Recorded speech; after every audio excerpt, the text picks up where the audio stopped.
Hello, Internet. It's time to read the Bible. I'll try to read it kind of quickly today. I'm a little behind.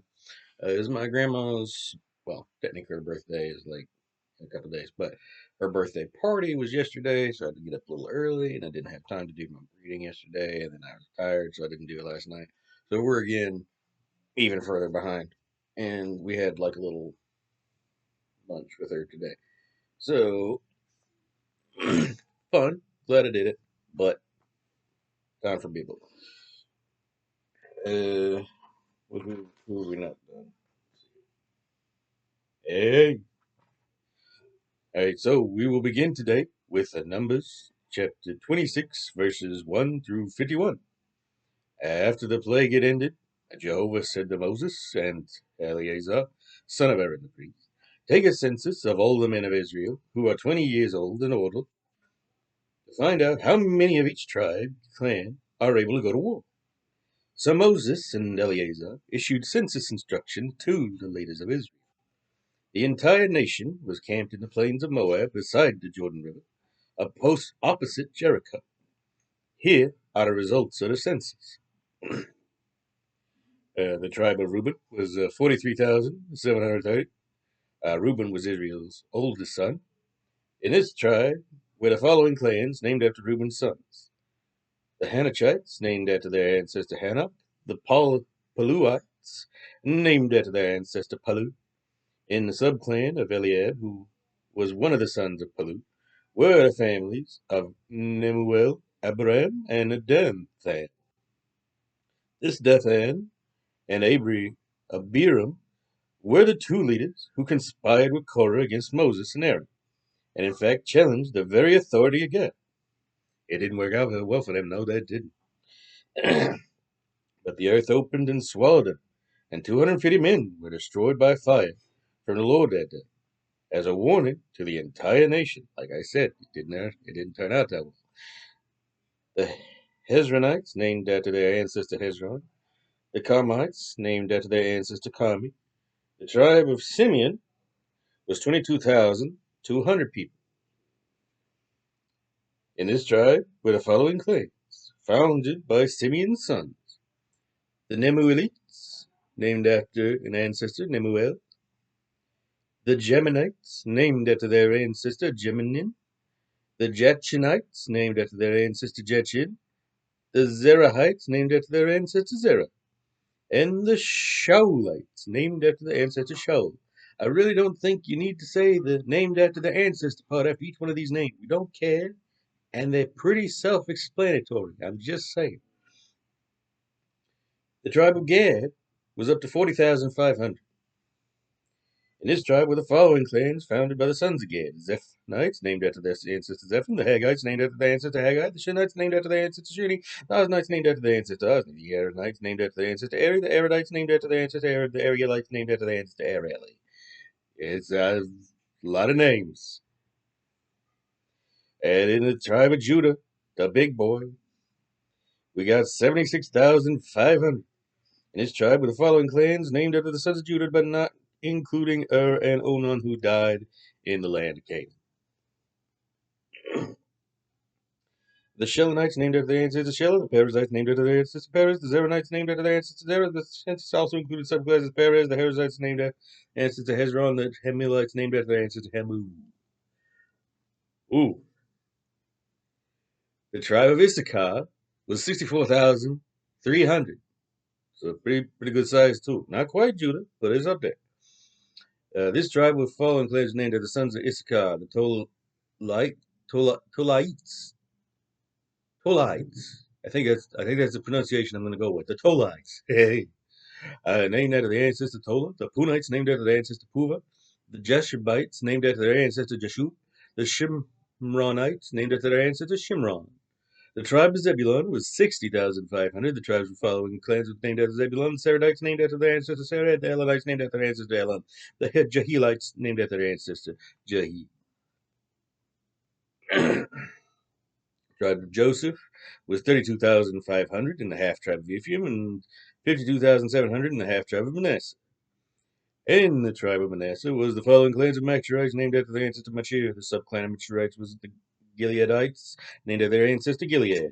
The tribes of Gileadites were the Jezreelites, named after their ancestor Jezer. The Helikites, named after their ancestor Helek. The Realites, named after their ancestor Azriel. The Shechemites, named after their ancestor Shechem.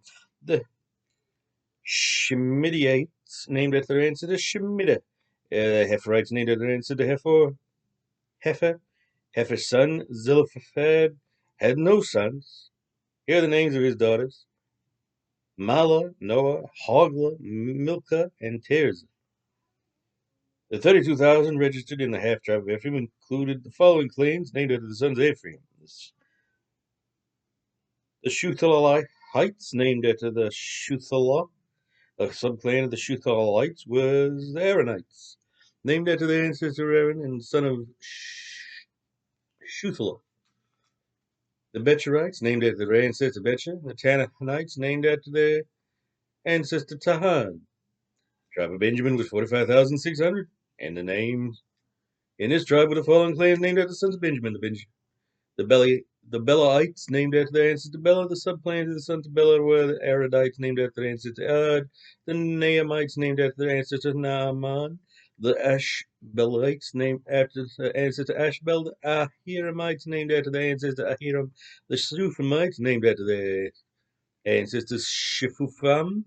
The Huphamites, named after their ancestor Hupham. The tribe of Dan is next. It's got 64,400. In this tribe was the clan of Shumamites, named after Shuham, the son of Dan. And that's all of that particular tribe. The next tribe is Asher, with 53,400.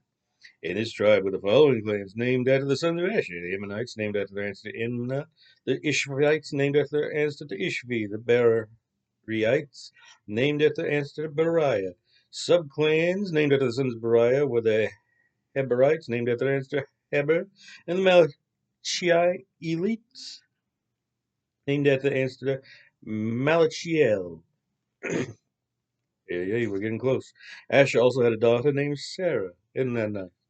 The tribe of Naphtali was 45,400. In this tribe were the following clans named after the sons of Naphtali: the Jezreelites, named after the son ancestor Jezeel; the Gunites, named after their ancestor Guni; the Jezerites, named after their ancestor Jezer; the Shilemites, named after their ancestor Shilem. So the total number of men of draft age throughout Israel was 600,000. Oh, 601,000, excuse me. 730. So quite a quite a parade they got going on there. Let's move on to Luke now, because that was a lot.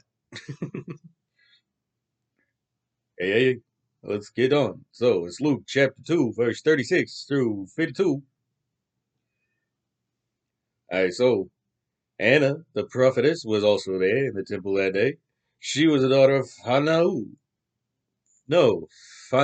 excuse me, of the Jewish tribe of Asher, and was very old, for she had been a widow for 84 years, following 7 years of marriage.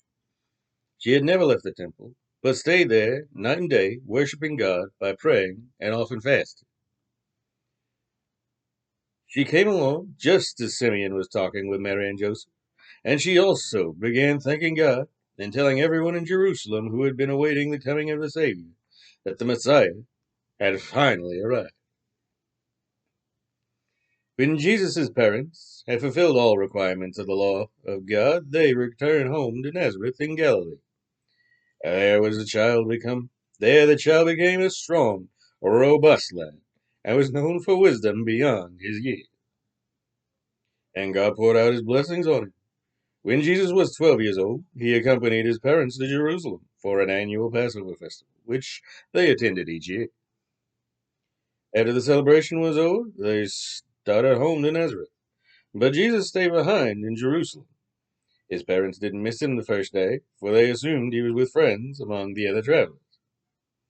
But when he didn't show up that evening, they started to look for him among their relatives and the friends.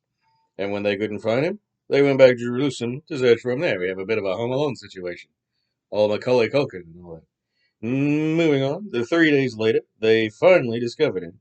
He was in the temple, sitting among the teachers of law, discussing deep questions with them, amazing everyone with his understanding and answers. His parents didn't know what to think. Son, his mother said to him, why have you done this to us? Your father and I have been frantic, searching for you everywhere. Well, why did you need to search? He asked. Didn't you realize that I would be here at the temple, in my father's house? But they didn't understand what he meant.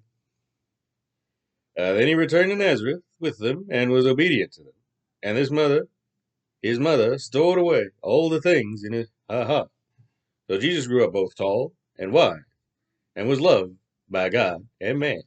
He's a pretty good guy, this Jesus fellow, you know? It's good stuff. Moving on to Psalms chapter 60, verse 1 through verse 12. O God, you have rejected us and broken your defenses. You have become angry and deserted us. Lord, restore us again to your favor. You have caused this nation to tremble in fear, and you have torn it apart. Lord, heal it now, for it is shaken to its depths. You have been very hard on us, and made us reel beneath your blows. But you have given us a banner to rally to. All who love truth will rally to it, and then you can deliver your beloved people. Use your strong right arm to rescue us. God has promised to help us. He has vowed it by his holiness. No wonder I exult. Shechem, Shekoth, Gilead, Manasseh, still am I. He says, Judah shall continue to produce kings, and Ephraim great warriors. Moab shall become my lowly servant, and Edom my slave. And I will shout in triumph over the Philistines. Who will bring me in triumph to Edom's strong cities? God will. He who cast us off. He who abandoned us to our foe. Yes, Lord, help us against our enemies, for man's help is useless. With God's help, we shall do mighty things, for he shall trample down our foes. And finally, for today, we have Proverbs chapter 11 and verse 15. Be sure you know well before you vouch for his credit. Better refuse than suffer later. So yeah, you don't vouch for somebody you don't know pretty well, because that stuff will bite you in the hindquarters. All right, so that's all for today. If you didn't figure it out, I was doing Yogi Bear, who is also doing Yogi Berra, who I've never seen, but I've seen the latter, so I assume they're similar. Hey, I hope you enjoyed it, and as always, God bless.